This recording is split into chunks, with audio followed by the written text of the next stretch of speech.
She was the last one left at school. Everyone else had gone home hours ago.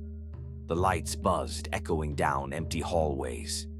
She heard footsteps, slow, heavy, getting closer. She called out, no answer. Then the intercom crackled to life. "Please return to your classroom." She froze. The power went out. Her phone light flickered across the lockers, and one of them was open. Inside was her backpack, but she had it on her shoulder. The intercom came on again. "You were supposed to leave.